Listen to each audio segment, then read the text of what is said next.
All right, so this is a GL550 2009 Mercedes Benz, and I am going to remove one of the third row seats. So I'm going to show you guys how to do that, simplest way I know. The first step is to remove this plastic cover here, and to do that you need to move the seat forward a little bit. See, mine doesn't work, which is why I'm removing it. But if you put it halfway, then you can put your hand down here and it'll pull and it'll expose whatever's down here. Okay, so with the cover off, you will remove this screw and that screw, which I've already done, and a little tip in a second. So to remove this screw, I found that the best cube that you can use is the 7/16, which fits it perfectly. But before you go to the next step, you're going to need a really long cube extender. So here I have about 3 or 4 connected, because when you come to the back here and you're going to remove 2 screws from down here, which I'll show you guys later, that you are going to need this guy. More to come. Okay, so with this 2 screws removed, you can easily pull this metal piece and this thing will fold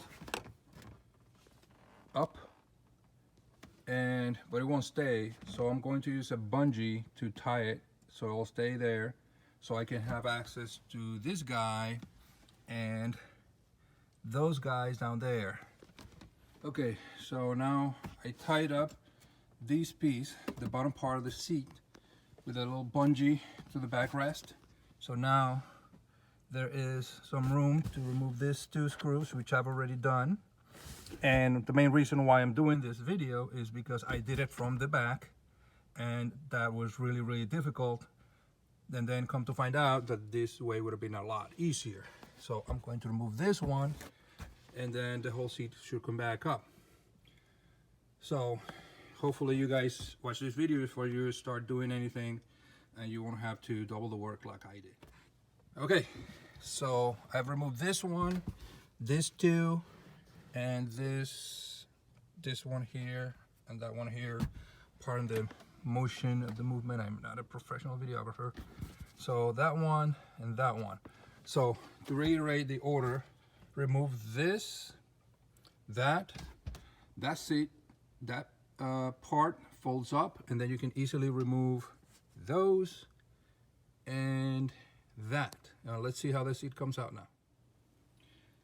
Reminder, before you try to remove and get the electric plugs out, and make sure that you look for plastic little clips in places, which I totally did not break one while I was trying to pull the seat out. But yeah, just make sure you do that. Quick tip on removing these guys. The clip for this one is to the side. It'll come right real easy. And for this one is on the bottom. This is the part you push to get it out of there. It'll come out really easy. So there it is, where the seat used to be. Screws here, here, up there, there. Connectors. And that's it. Here is the seat, still has the bungee, but the part I'm interested in is this right here. This part is grinding a lot, so I will see what's up in there. The other side doesn't have any mechanics, so if I find something interesting, I'll be sure to add it to the end of this video. Well, I'm back, and it turns out that I did find something kind of relevant. How to get this motor off. So this little screw here has a little nut here. It will come out, and then this whole piece will just pull out, and then you have that screw a little metal piece, and the motor itself. I'll lay it down here so you guys can get a better look at it. So that's the screw. Again, apologies for the less than professional video work, but I guess the information is more important. That's the plastic piece, and this is the motor, which actually costs about 200 bucks, but mine is in good shape. It does run, so good.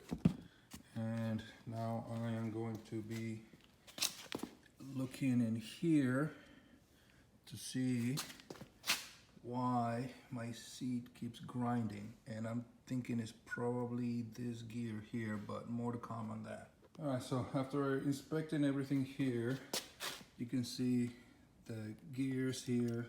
This moves up, you can push it up with your hand, up and down. These gears, I looked at them very closely. They're in decent shape. This screw here, which is where the motor connects to, it's in good shape. Actually, I ended up putting the seat back in and observing, and none of those skip, which leaves me with motor. The motor turns, but something grinds in there, and it's not this piece, because this piece looks in good shape. It's probably it's some sort of a worm gear in here, but this motor is sealed, so I will have to get a new motor. Part number is there, and this guy runs about 200-ish on eBay. So I'll get a new motor. I'll call it junkyard around here. Maybe they have it. Maybe I get lucky, or maybe 200 bucks. All right, so the new motor is here. I will replace this guy and put that one in and see how it goes. I am suspecting that this one broke because there's something here that is not locking, and then it just kept going, and that's why it's probably stripped the plastic gear in here. So we'll see, and well, let me unpack that. All right, they are unpacked.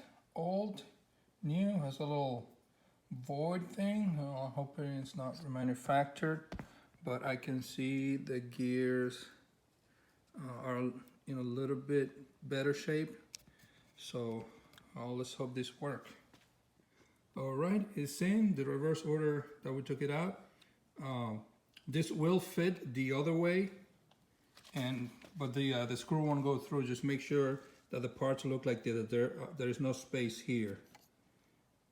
And then just put the screw back in and tighten them up. All right, so a quick word of advice: when you are tightening this screw here with this nut, don't go too tight, because this will crack. It's not too bad, but just make sure that you don't tighten. Okay, so I'm going to put the seat back. So I'm going from the tailgate, putting the seat here. I'm just going to try and slide it down, so I have more room to maneuver, and then this will, when it's down, this part here will just fold over, and then I can put the screws and stuff. All right. Okay, so I just found out that since I didn't calculate the position of the motor, so I just put the motor in whichever way it fit. So the seat is not going to be up or down, it's going to be somewhere in between, like you can see here. So you'll have to get it in place and put that in there and put that one in there, and those two are enough to hold it. Then I am going to put the rest of them. All right, so now that I have those screws holding it in place, I'm going to flip the back seat up and put a bungee in it so I can get to the rest of them that are down here through this way. Okay, so everything is screwed what it needs to be. Next, it's the connectors And after that, I will bring this down and connect it here. Okay, so the moment of truth, everything is in there, so I'm going to bring it down and up and see if it will lock. So let's see. Work, goes down. It's not locking in the down position, and it's not locking in the up position, just like I suspected. I think it's the sensor that's back here, which means I will probably have to buy that sensor or just get a new seat. I can get that seat on eBay for a couple of $100, and I'm sure like if I buy those parts, it's probably gonna be about that, plus the pain of getting everything apart. To do that, I'll just have to pull out the seat again and just exchange it, put the motor on the new seat if it doesn't come with it. So it was a good try, but at least we learned how to take the seat out. In the meantime, I'm just gonna use it without locking, and then I'll have that message in my dash that says the seat is not locked, but at least it works. So, well, that's it.